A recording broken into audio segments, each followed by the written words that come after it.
Hey guys, this is Khatzumoto, and I'm doing this audiobook review today. The book is On Grand Strategy, by John Lewis Gaddis. Basically, I'm just going to go through and talk about some cool parts I highlighted. We'll see how this goes. Great sound. So as you can probably tell, I'm not really, I'm much more comfortable writing than talking, and that I can, edit everything I say, and plus I can have like weird, I typically always have weird sounds playing in the background because of immersion. So I'm really not used to, there not being, whatever sounds playing. But here we go. Let's try this out really quick. Okay, so there's a really cool part here where he compares King Philip of Spain to Queen Elizabeth. Of course, I guess King Philip launched the Spanish Armada. They wanted to re-Catholicize England, especially the British Isles, whatever. I guess Ireland was already Catholic, but whatever. Anyway, let's not get into it. The point is, he compares King Philip to Queen Elizabeth, and he says King Philip rushes from crisis to crisis, rarely resting, never fully in control. He's whacking moles, and they pop up everywhere. In contrast, Queen Elizabeth, she refuses to hurry. She'll whack when she has to. The raised hand can indeed remove a head, but she sets times and places. She resists unnecessary expenditures of resources, energy, reputation, and, unusually in a monarch, virginity. The king, looking to heaven, venerates King Philip. The queen, feet on earth, calculates. It's important for us. Again, we want to avoid unnecessary expenditures of our energy, right? And she sets times and places. That's a time boxing lesson right there, I think. I know I keep returning to like the same things, time boxing, forced concentration. These are powerful ideas. And actually, I wanted to talk about this earlier, but the reason, so I'm a pacifist, right? So why do I talk so much about war? Well, I don't know. First of all, almost all our entertainment, at least I don't watch chick flicks, so I don't watch romantic comedies, right? So almost all our entertainment is grounded or is somehow related to war. So it's a thing, And you wouldn't, if I were to tell you I'm going to make a movie and there'll be a war in it, you'd be like, yeah, whatever. But if suddenly we talk about it in terms of lessons we can learn, it's somehow, oh, that's violent. It is. Well, the truth is they're both violent, and I don't think. It may or may not be wrong, but it's useful. There are a lot of useful metaphors there, because war is something that we pursue with great. We tend to pursue, peoples and nations have tended to pursue with great. I want to say alacrity, but I'm not actually sure if I know what that word means. Let me find out. Yeah, alacrity is not quite the word I mean, but we pursue it with a great intensity, right? With a great deal of focus, and.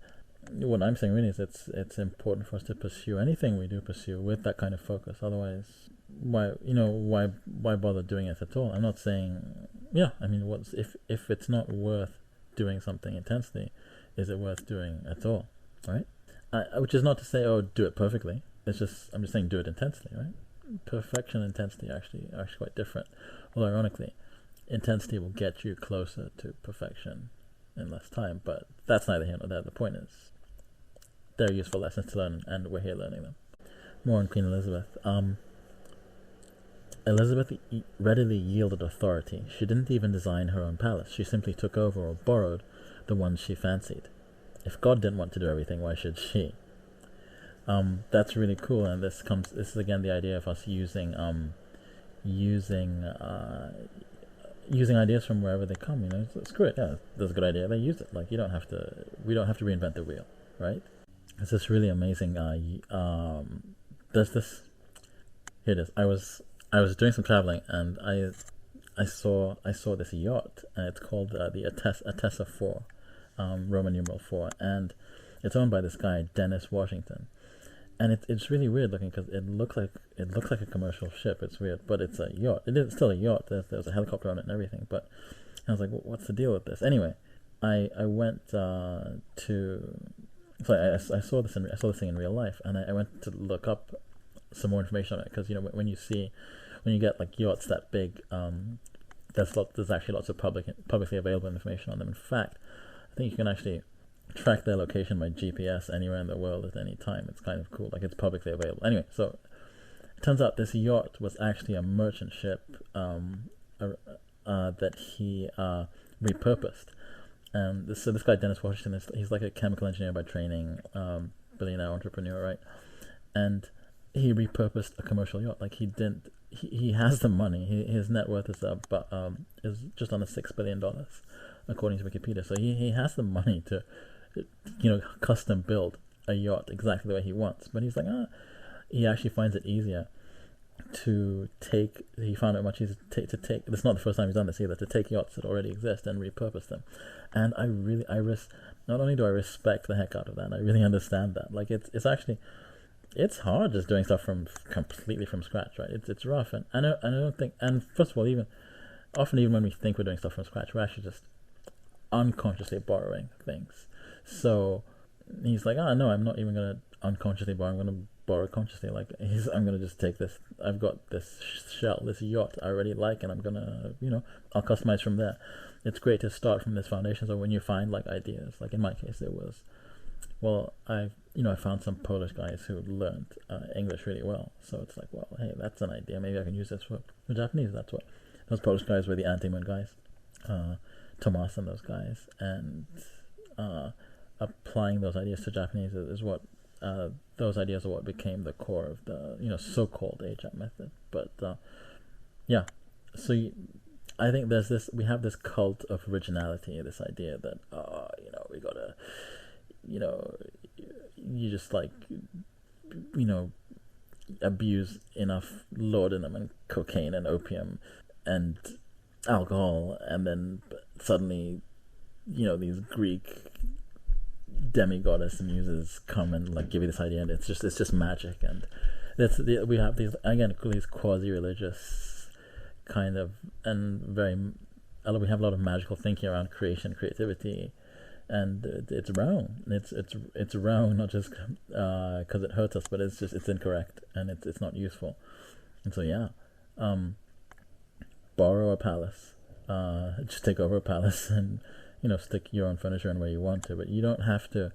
So you only need to create when it matters to you. Like it's not even ajatt. It's not customizing for the sake of customizing. It's customizing for the sake of, well, this sucks, I don't want to do it, or this sucks and it's boring, so I'm not going to do it. I'm going to find a way around it, or find a better way to do it, find a way, not to do it, whatever the case may be. But that's the idea there. Here's a really cool part about Queen Elizabeth. He goes, she'd arranged the courtiers and councillors around her, the diplomats and envoys, the kings and powers of the continent, in an elaborate, interlocked design, so cunningly and delicately balanced that each part should counteract another, and she herself should always be free. And this definitely makes it sound like it's grand design. It's grand in that the scale's big, but there's plenty of room for us to do this kind of thing in our own lives. We just,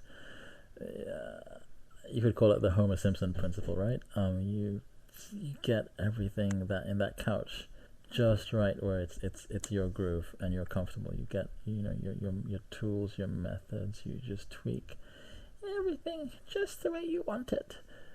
And so that you're always comfortable. You're always having fun. You're always enjoying your learning process. And so Gaddis then contrasts this with King Philip, who insisted, as an absolute monarch, he need not acknowledge any temporal superior on this earth. But, then Gaddis continues, how could Philip have no superior, but be paralyzed by constraints? His family, the ubiquitous Habsburgs, had long privileged dynastic ties over geographic, economic, or cultural affinities. They conquered, it was said, by marrying. As a result, Philip ruled, and depended on revenues from, a patchwork of peoples owing him little loyalty. Non-contiguous boundaries compounded the problem, as did the king's dislike of delegating authority. The king was at war somewhere for all but 6 months of his 43 years on the throne. He didn't do badly. Philip lost none of the territories Charles V left him. Spain wouldn't give up the Netherlands until half a century after Philip's death. Portugal, with its overseas possessions, would remain Spanish for 6 decades. Even Philip's debts, about which he complained constantly, and on which he defaulted repeatedly, may have been, by modern standards, sustainable. the thing about Philip, though, is that he as again quoting Gaddis, he failed to see incompatibles, and hence the need to pursue certain objectives at the expense of others. The king resisted prioritizing ends. End quote. I guess I'm not saying quote end quote, and that's what you'll figure it out. Which parts are me and which parts are Gaddis. It all makes sense. The point is,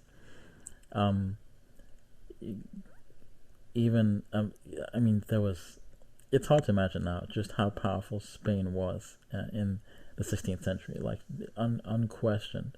unquestionably, the most powerful state in the world. Like just by far, I would definitely argue more powerful than say the U.S. is now. Definitely.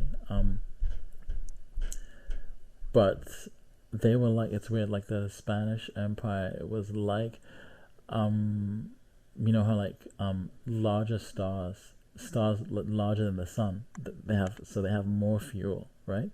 More nuclear fuel. They actually have shorter lifespans than our sun, even though they're larger. They've got more fuel. Why is their lifespan shorter? Well, they spend more. They spend more fuel more quickly. So, same thing with the Spanish. This was a profligate empire. Right? They just wasted. They like stole so much gold out from South and Central America, but they wasted it. And the point of the story being, even if you're King Philip, even if you're Bill Gates, you're Jeff Bezos, you're Warren Buffett, you're what's the Oracle guy's name? Crap, how could I forget? Larry Ellison. Even if you have what seems to a quote unquote normal person, like infinite amounts of money, infinite sums of money, infinite power, you don't. Your power actually is finite. We're all finite, all of us at any time. So we're all bound by these rules, and this is why. This is probably why a book like On Grand Strategy is actually applicable to even people like us. Even people like us, we're not literally commanding armies. We're arguably barely in control of ourselves, and yet we're still commanding something. We're in command of resources. We're in command of and we're in command of what options we select, what choices we make in life, and so that's why these ideas come into play. Anyway, so like I was saying, his resources were finite, and finite means you need to make choices. You need to prioritize. You need to this is gonna sound, I don't know, it doesn't sound sexy, but you need to make trade-offs, right? Like you need to make decisions, which means, and the decision again, it means cutting some things off. It means saying no.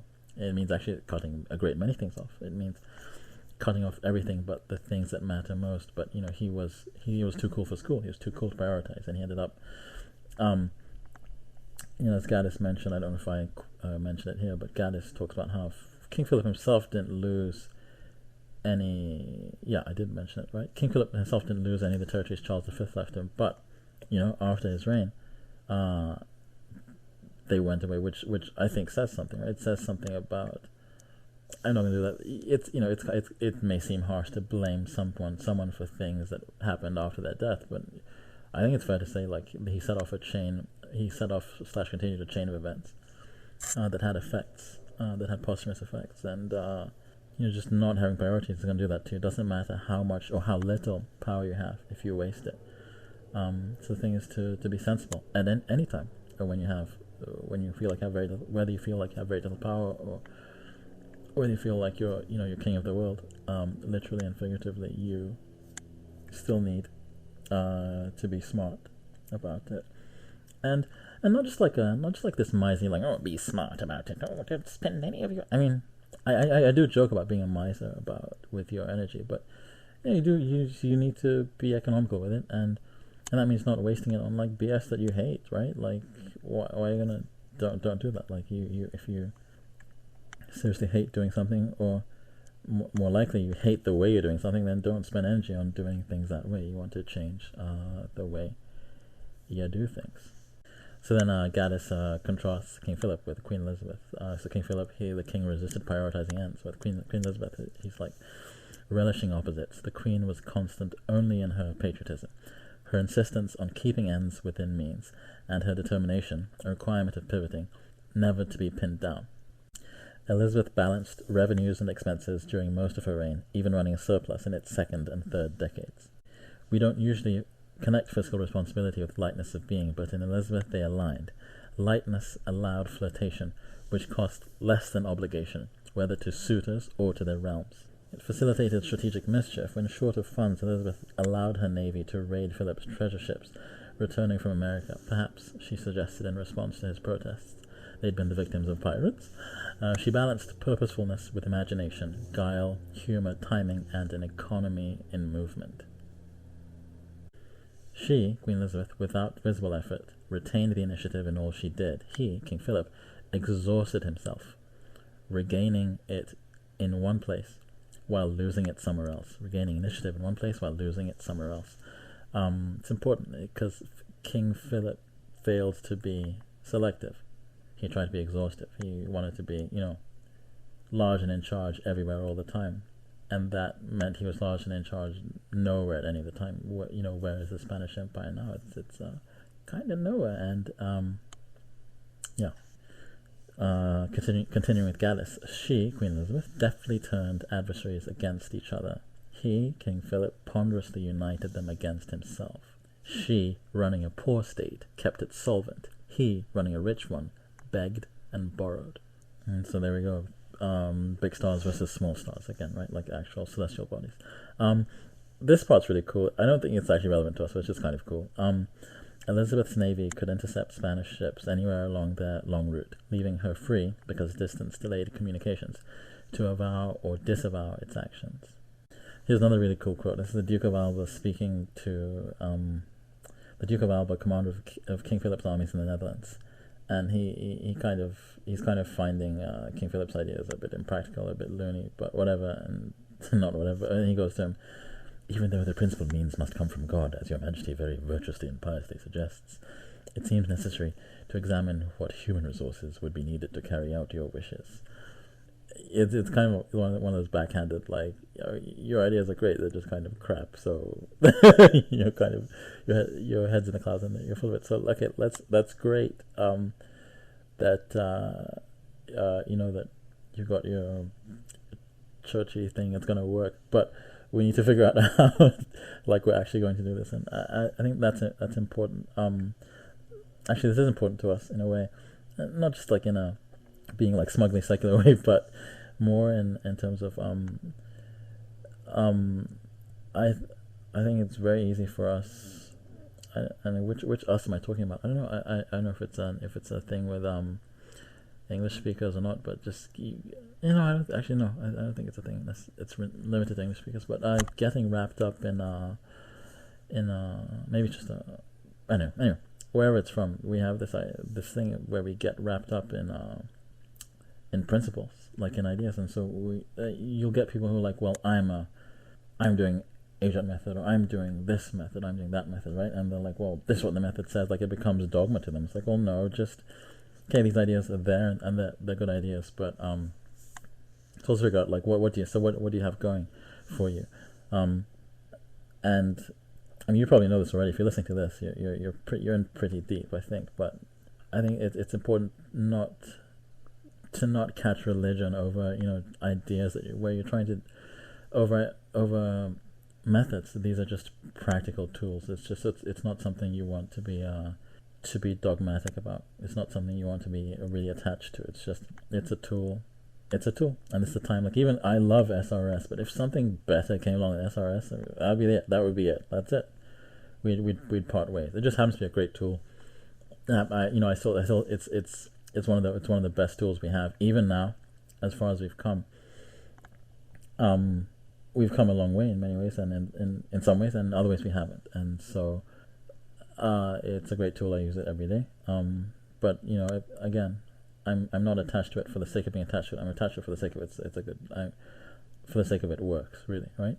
And that's not a so-called value judgment. That's just a practical choice. It's like saying, I don't know, I like my thermos because it keeps my chai hot, but If chai could magically heat itself all the time, then I would change away from thermoses.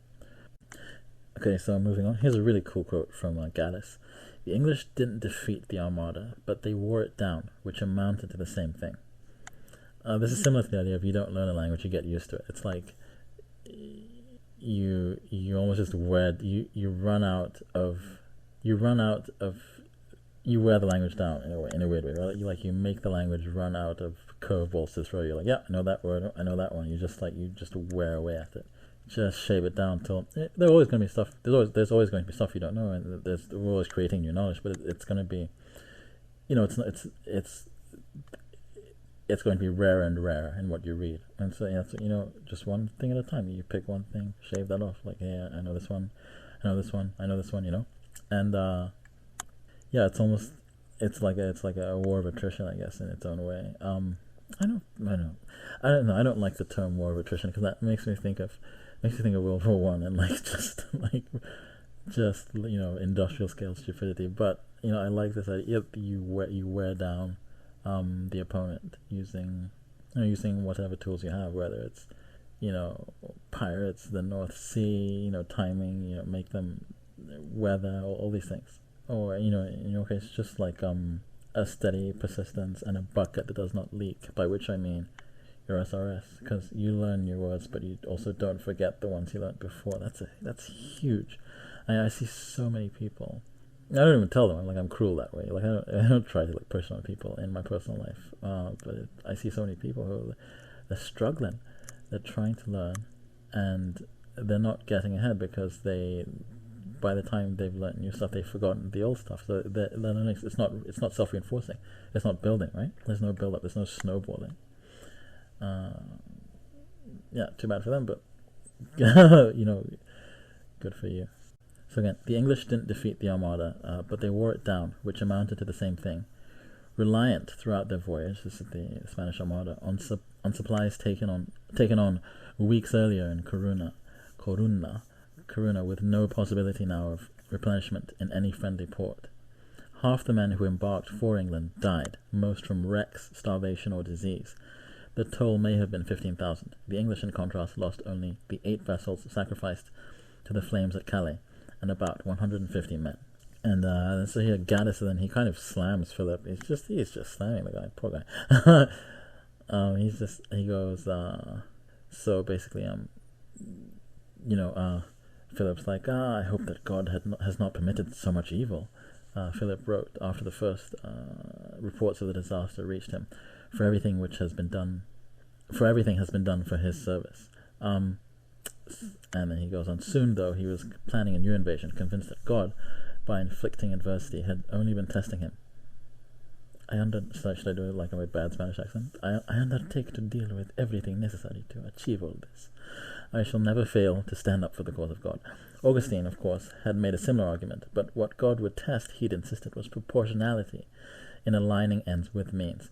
There was never, in Augustine, an injunction indiscriminately to expend earthly lives and treasure for heavenly purposes. This is really important. There was never an injunction indiscriminately to expend earthly lives and treasure for heavenly purposes. This is important for us, and we're speaking obviously purely in earthly terms. Since there's nothing in this world that's of infinite value, really. It's a dangerous thing to say, but yeah, I mean, pretty much. There's nothing that's of infinite value. So, I guess life itself is kind of high, but okay, whatever.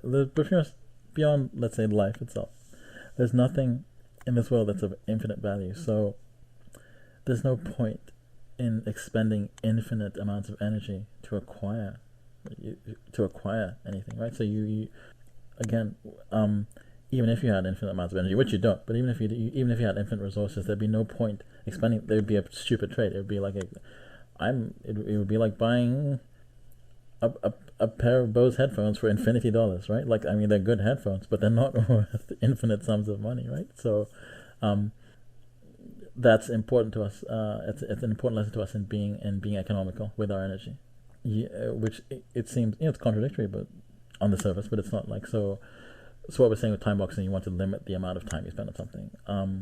So you're putting a limit on it, but yet within that time, you just go balls to the wall, right? You spend all your energy in that time on it, all your energy within that time, not all your energy period, right? So yeah, be economical, be discriminate, be judicious. And even Philip's advisors are trying to get him, trying to get him to see this. Another quote from Gaddis: "If God had placed your Majesty under an obligation to remedy all the troubles of the world," Philip's private secretary suggested in 1591, 3 years after the Spanish Armada, "he would have given you the money and strength to do so." But Philip wasn't having it. Gaddis continues: "Philip resorted to what Parker calls spiritual blackmail. When warned that his objectives exceeded his capabilities, the king would claim that those doing the warning themselves lacked faith. God would close the gap. When God didn't, Philip insisted that he would remain faithful, even if God's attention had wandered. God did indeed test Philip, but Philip didn't put himself in his testing God." Anyway, I thought it was funny. And this isn't to say you don't have big goals. I want you to have crazy big goals. Those are just ridiculously big. I'm going to space, whatever it is. Make it big. Then within that, you take very, very, very sensible, very almost unsexy but fun and easy and simple and real and straightforward actions. So I'm going to get so good at Japanese that people think I'm a native speaker. That may seem like a crazy goal, but to you, it may seem like that. I'd argue it's not, but from experience. But let's say it seems like a crazy goal, so you have that goal. But then within that, you're like, great. Well, I'm just gonna take it one word at a time. We're gonna look through a document today. We're gonna find a word I don't know. We're gonna learn that word. Rinse, repeat type thing. Just very, very concrete, very real, very sensible, very step by step. There's probably a word for that. I can't think of it right now. This next part here, I'm not sure how much it applies to us, but I just like it so much. It's cool. This is a cool book. It's just a cool book. Certainty never required haste. From the moment Elizabeth became queen, the historian A.N. Wilson, A.N. Wilson wrote a really good biography on Hitler, so there's that. Anyway, has pointed out, her advisors and courtiers had been urging her to make decisions, to be Catholic or to be Protestant, to marry, to fight a decisive and expensive war in England or the Low Countries. In almost all cases, Elizabeth had dithered, Hamlet-like, and dithering had been, if not the right policy, then at least not the wrong policy. For Elizabeth, like Hamlet, could see the calamitous effects of too great a precision and too great a decisiveness in political life.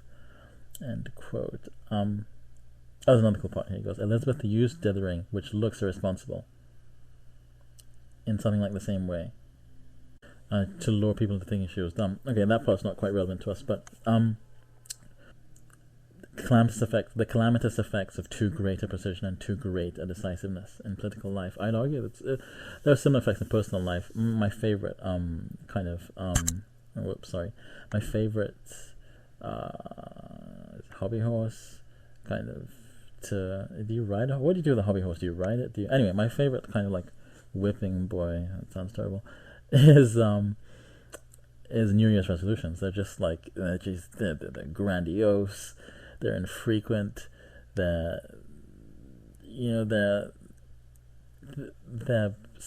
sought out as much as for how they sound to other people as for how much they make us feel in doing them. They're just it's New Year's resolutions. It's theater. It's not real life. It's performance, right? And it's this is the thing I'm gonna do, and then they don't work out, and but everyone else, it's not working out for anyone else either. So we just shamefacedly don't talk about them. It's just wrong. It doesn't work, right? It's ineffective. Like I've written about before, it's like a gun that you can only fire once a year, and you don't get to choose really where to aim it because you're so focused on what everyone else thinks about the target you've picked. It's just that's not what you want. What you want is something shorter and sharper. It's can you imagine how difficult James Bond's job would be if he didn't have his little pistol and that sounds terrible. Anyway, But if he didn't have his, his small arms.